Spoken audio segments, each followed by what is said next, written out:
tetap selalu berusaha minta taubat, minta ampun.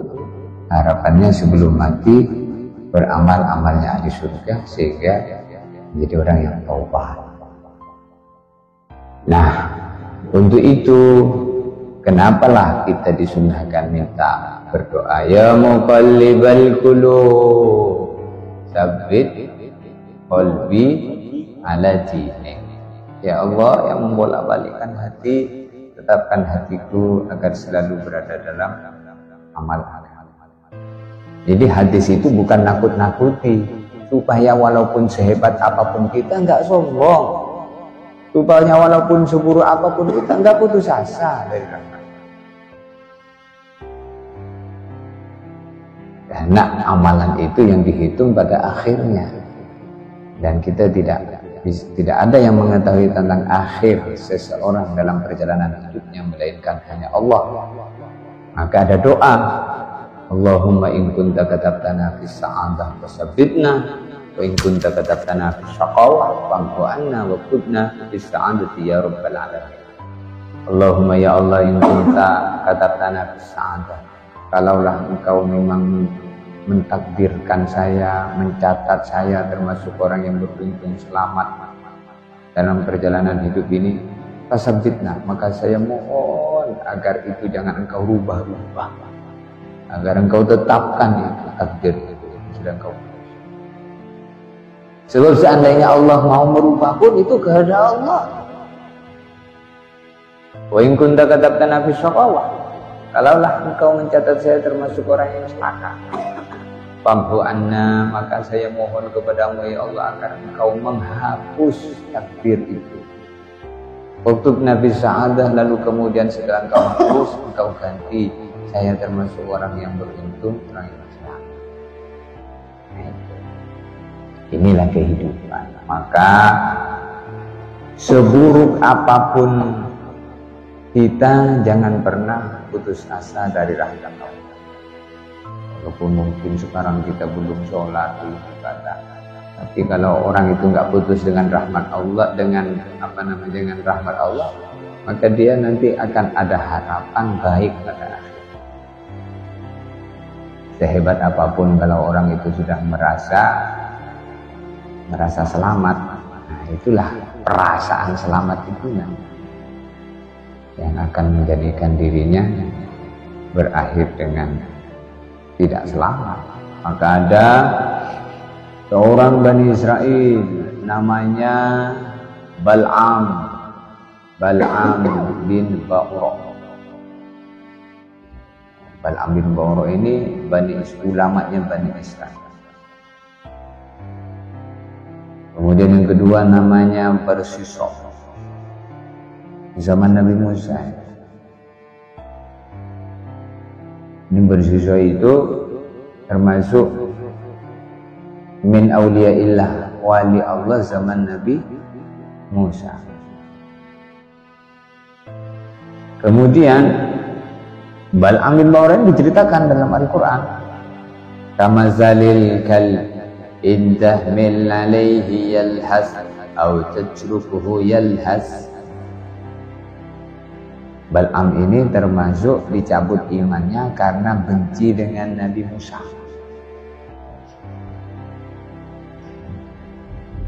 Jadi kebencian kepada orang baik ini akan menghilangkan kebaikan. Maka kita nggak boleh ada benci dengan seseorang, apalagi yang dibenci itu orang baik. Jadi Bal'am bin Ba'ura itu apa bentuk kebenciannya kepada Nabi Musa adalah suatu hari diminta oleh kaumnya Nabi Musa mendoakan keburukan kepada Nabi Musa. Akhirnya kemudian Nabi Musa tersesat di padang Mesir selama 40 hari. Maka di saat tersesat itulah bingung Nabi Musa, ini apa sebabnya?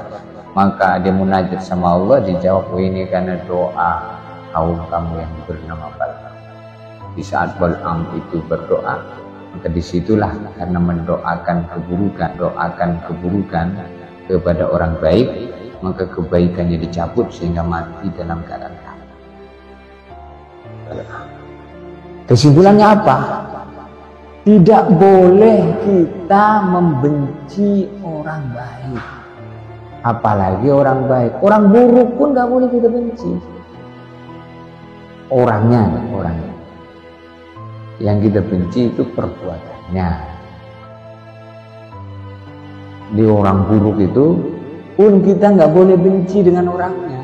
Kalau orangnya disayang, maka ada satu judul di dalam kitab Hadits Sahabat itu, Bughdud dzambi lal muzni, benci dosa tapi jangan benci pelakunya.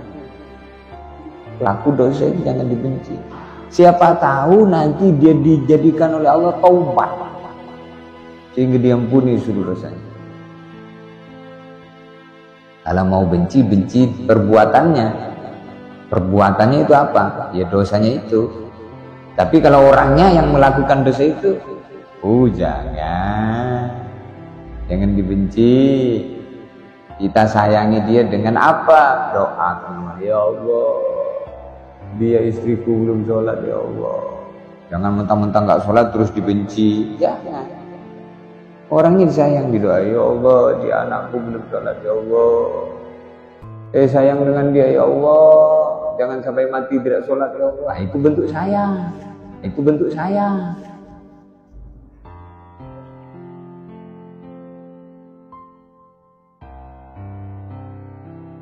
Jadi hadis tadi yang disampaikan Pak Abdul Dari. Itu alasan daripada kehati-hatian kita dalam kehidupan. Seburuk apapun kita jangan pernah berputus asa daripada rahmat Allah. Masih ada kesempatan taubat sehingga berakhir dengan kebaikan. Kemudian juga sebaik apapun kita jangan pernah merasa lebih baik daripada orang. Nah itu.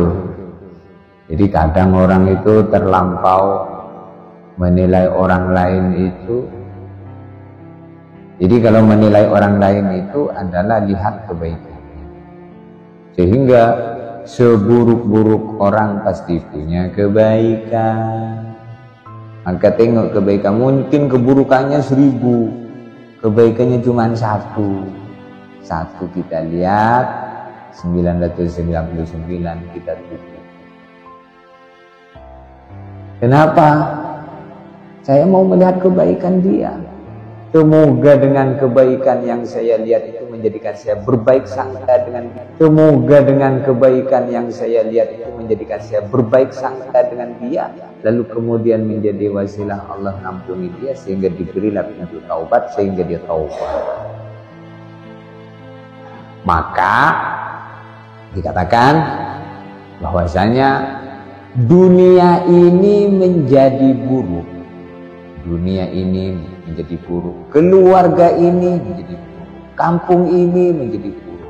Bukan karena di dunia itu, bukan karena di keluarga itu, di kampung itu tidak ada orang baik. Tapi karena banyaknya orang saling memandang keburukan, sehingga keburukan itulah yang menguasai, akhirnya jadi buruk.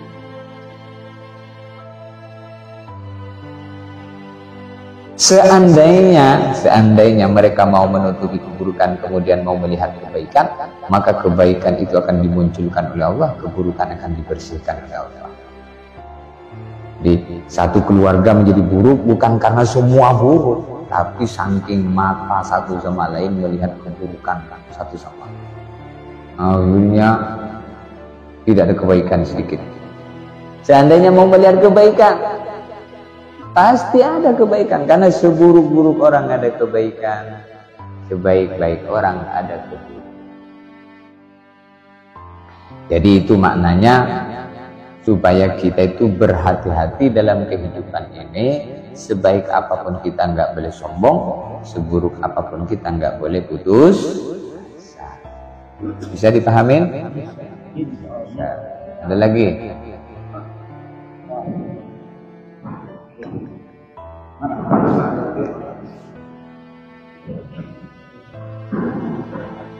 Assalamualaikum warahmatullahi wabarakatuh.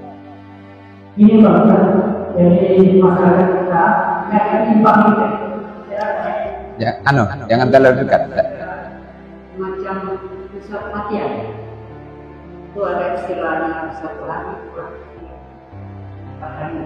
Empat itu istilahnya 34. Ada yang 24. Kemudian ada lagi yang 20 hari. Waktu minggu yang 20 hari diadakan kegiatan. Ada yang 40 hari. Diadakan kegiatan. Ada yang 100 hari Pak. Ada lagi yang 1000 hari Pak. Ini 4 hari Pak. Ada lagi yang 1000 hari Pak. Ini 4 kadang-kadang ada semacam dasar tentang masalah. Ya,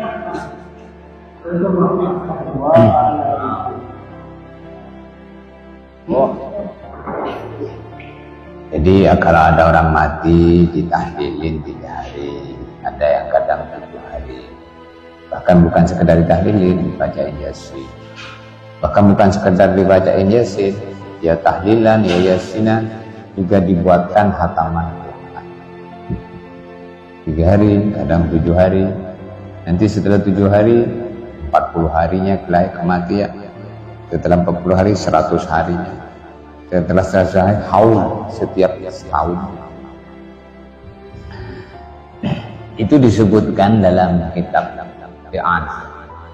Inna minal ladzi yantadirul mayyit fi kuburihi minal ahya as-sadaqatu wa tilawatul Qur'an wa yasin wa tahmid. Fa idza lahiqathu kanat ahabba ilayhi minad dunya wa ma fiha. Inna minal ladzi yantadirul mayyit, sesungguhnya termasuk perkara yang ditunggu mayit. Tuh, mayit dikubur itu nunggu. Apa yang ditunggu mayit? As-sadaqah, sedekah. Jadi 7 hari itu, 3 hari itu sedekah. Sedekahnya berupa makanan, berupa amalan. Makanan kalau ada makanan kadang dibuatkan gorengan, buatin ayam gulai, ayam bakar, atau dipotongin sapi. Sedekah itu. Tilawatul Quran, ditunggu juga bacaan Quran. Wa Yasin, ditunggu juga bacaan Yasin. Fa idza lahiqathu, kalau mayit itu di alam kubur mendapatkan apa yang ditunggu itu. Apa yang ditunggu tadi? Sedekah. Bacaan Quran, bacaan Yasin, bacaan tahlil. Mendapatkan yang ditunggu itu, mendapatkan kiriman itu. Kanat ahabba ilaihi minad dunya wa fiha, maka mayit di kubur itu senang, bahagia. Ahabba ilaihi minad dunya wa fiha, lebih senang daripada orang hidup mendapatkan dunia dan segala isi. Kalau kita kan senangnya kalau dapat duit, senang enggak? Dapat tiba-tiba getahnya dijual pas di harga, ada emasnya di dalam, Masya Allah, senang. Kalau orang mati senangnya dengan maka ketika sebelum membaca Yasin, baca tahlil itu kan ada tawassul, kirim Fatihah dulu, al-Fatihah ila hadrati Rasulillah Nabina Muhammad wa azwaji wa dzurriyyati seterusnya, syuhada sholihin, aulia, ulama. Kemudian al-Fatihah hadrati almarhum, almarhumah. Itu diniatkan supaya amalan di malam itu dikhususkan. Wabil khusus almarhum, siapa yang meninggal di hari ini. Sampai itu ditunggu itu. Maka dibuat 3 hari boleh, dibuat 7 hari boleh, dibuat setiap malam boleh. Ya, bahkan harus setiap malam. Kalau setiap malam kita nggak usah melibatkan orang. Capek kalau orang diajak setiap malam. Kita sendiri al-Fatihah terjebak siapa buat di sholat di Fatihah, di sholat maghrib firman waktu di Fatihah. Kata Al-Imam At-Tabari. Imam At-Tabari itu bukan ulama kaleng-kaleng, punya kitab tafsir namanya Tafsir At-Tabari. Itu beliau mengatakan, yazilu lil mayyit kullu ibadatin tuf'alu anhu yasilu akan sampai lil mayyit kepada mayit kullu amalin kullu ibadatin semua ritual ibadah termasuk sedekah, baca Quran, yasin, tahlil, bahkan termasuk haji, badal haji namanya, bahkan termasuk korban atas nama mayit tadi, sampai kullu ibadatin seluruh ritual ibadah yuf'alu yang ibadah itu dikerjakan oleh orang hidup anhu untuk yang sudah mati. Jadi yang ngerjakan ibadah itu orang hidup, karena sudah mati ya nggak bisa beribadah lagi. Itulah makna kalau orang sudah mati terputus amalnya.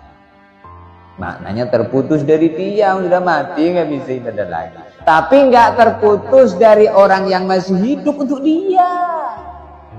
Nggak akan putus, itu akan sampai terus.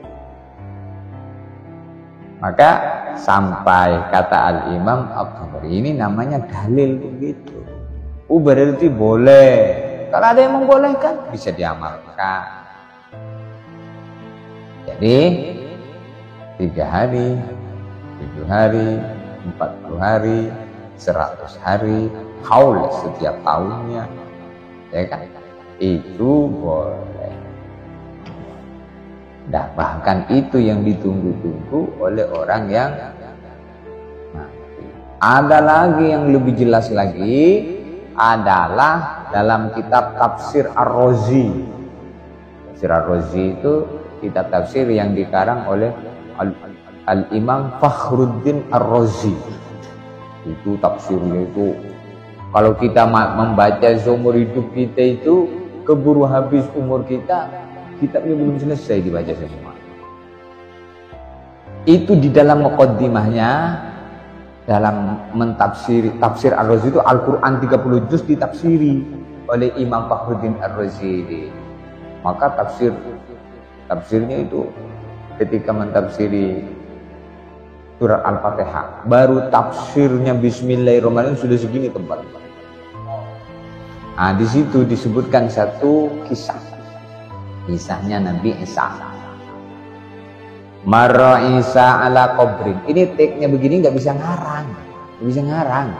Teknya itu ada di kitab itu.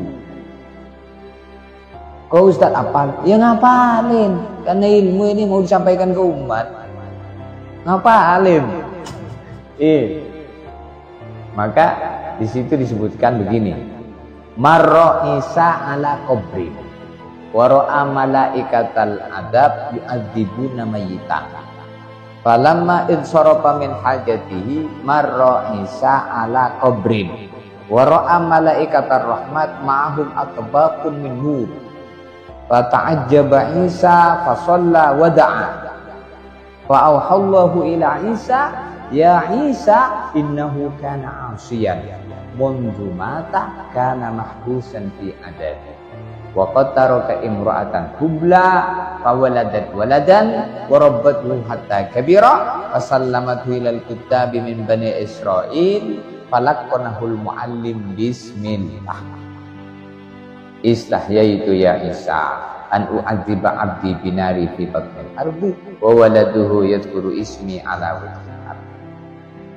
Ini terjemahannya, artinya marra Isa ala qabrin. Suatu hari Nabi Isa melewati satu kuburan.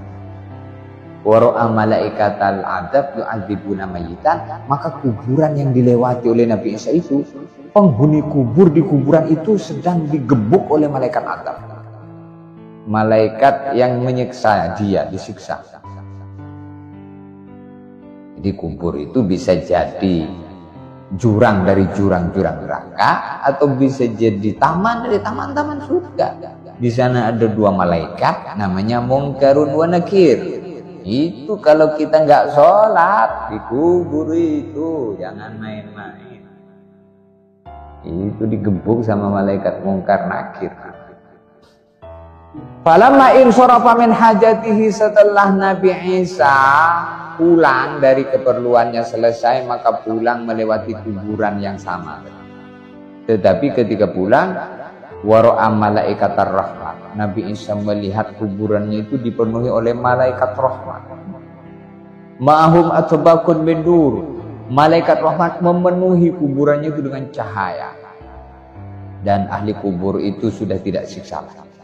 Ahli kubur itu memandang Nabi Isa dengan pandangan bahagia senyum. Kagum. Fata'ajjaba Isa. Nabi Isa kagum. Fasalla wada, maka Nabi Isa sholat munajat sama Allah. Ya Allah, ini orang tadi saya melihat lewat di sini kau tampakkan, kau siksa. Oh sekarang berubah, sudah enggak kau siksa. Wa auhallahu ila Isa, maka Allah menurunkan wahyu kepada Nabi Isa. Ya Isa, kata Allah kepada Nabi Isa, wa Isa innahu kana asiyan, sesungguhnya orang ini saya siksa karena ketika hidup dia maksiat. Mundu mata kana mahbusan fi adabi, sejak dia meninggal dunia saya langsung siksa. Jadi maksiat itu mewajibkan Allah nyiksa kalau tidak diampuni oleh Allah. Wa qad taraka imra'atan hubla, tapi dia beruntung wahai Isa ketika dia mati wafat dulu dia meninggalkan istrinya dalam keadaan hamil. Paham ya maksudnya ceritanya ya? Jadi ketika dulu wafat dia istrinya sedang hamil. Wawaladat waladan, lalu istrinya melahirkan anak. Warabat wata kabiro, lalu anaknya dididik sampai besar. Wasallamatu ilal kutab bin Bani Israel, lalu oleh ibunya diserahkan si anak ini kepada ulama Bani Israel. Falakonahul muallim bismillah, lalu ulama tadi ngajarin si anak bismillah. Itu baru bismillah, itu belum apal, itu baru kalimat pertama. Lakon itu guru membaca, murid mengikuti. Misalnya kita sekarang ayo coba bismillah. Nah itu namanya talqin begitu. Hirrahman, Mirrahim, itu diajarin bismillah. Istahyaitu ya Isa, aku malu wahai Isa, kata Allah. An wa'adziba 'abdi binari fi batinil ardi, nyiksa hambaku di kubur, malu saya Isa. Wa waladu yadhkuru ismi ala wajh, sedangkan anak dia sekarang nyebut-nyebut namaku di muka bumi. Aja bismillah. Oh ini kalau orang nggak ngerti urusan kayak gini nih bahaya.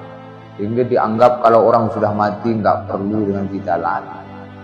Oh udah usah ditahlilin, oh udah usah dia sebut sesat dolala. Ini pentingnya penjelasan seperti ini jangan sampai hilang. Karena mulai sekarang banyak di YouTube itu orang katanya yasinan talilan itu. Nah, gitu. Jadi kesimpulannya apa? Kesimpulannya amalan orang hidup itu manfaat untuk orang yang sudah mati. Entah itu anaknya, entah itu tetangganya.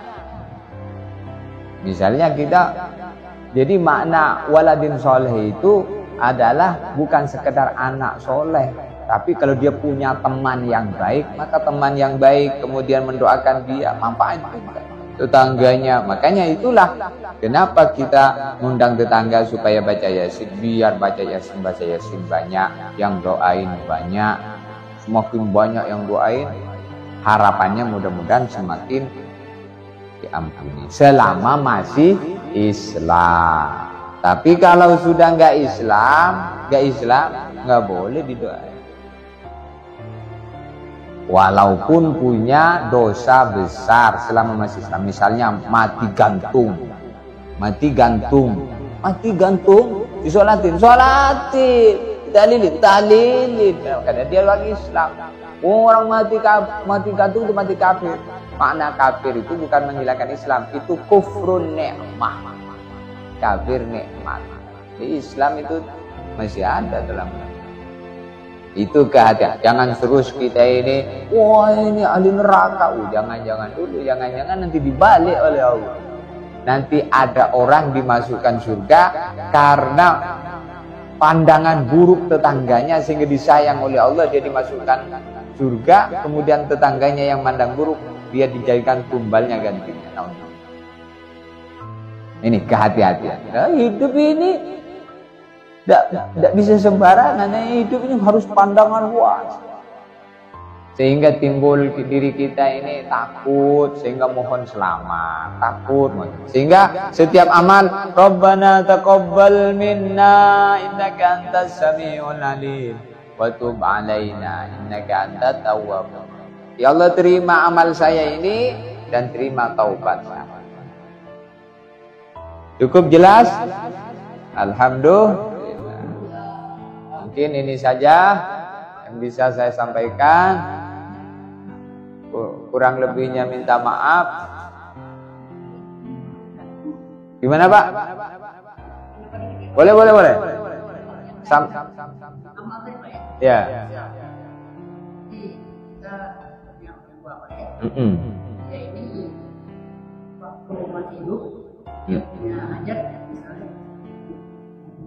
Untuk naik haji.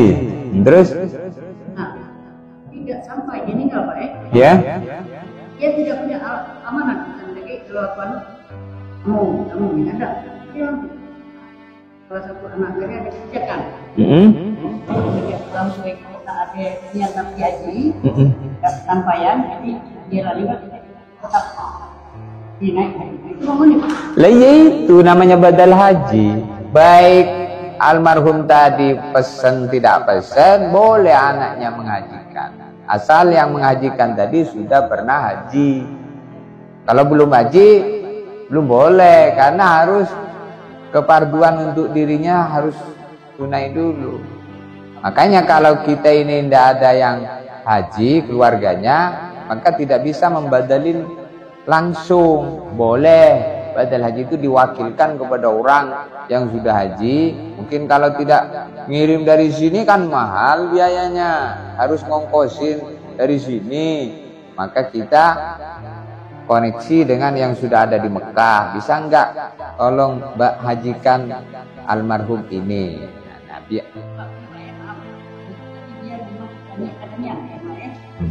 sampaian. Nah, sekarang misalnya dia niat tidak ada. Walaupun tidak ada niat. Niat tidak niat boleh. Iya. Oleh anak tadi. Ya. Iya. Iya. Iya. Masih. Wa rahmatullahi wasi'ah, itu dalilnya. Rahmat Allah itu luas. Makna rahmat Allah itu luas. Jangan terus gara-gara dia kan dulu tidak wasiat. Nggak apa-apa. Untuk kemudian saya berharap Allah memberikan sesuatu yang seperti itu. Beneran jadi anaknya kalau baik, nonton ini tidak enak. Ya itulah. Yang di dalam. Kalau memang itu Pak, kalau dia dari kan harus boleh. Iya. Iya benar. Ya, demikianlah tahun kita malam ini. Alhamdulillah, semoga Ustaz Gimana? Iya.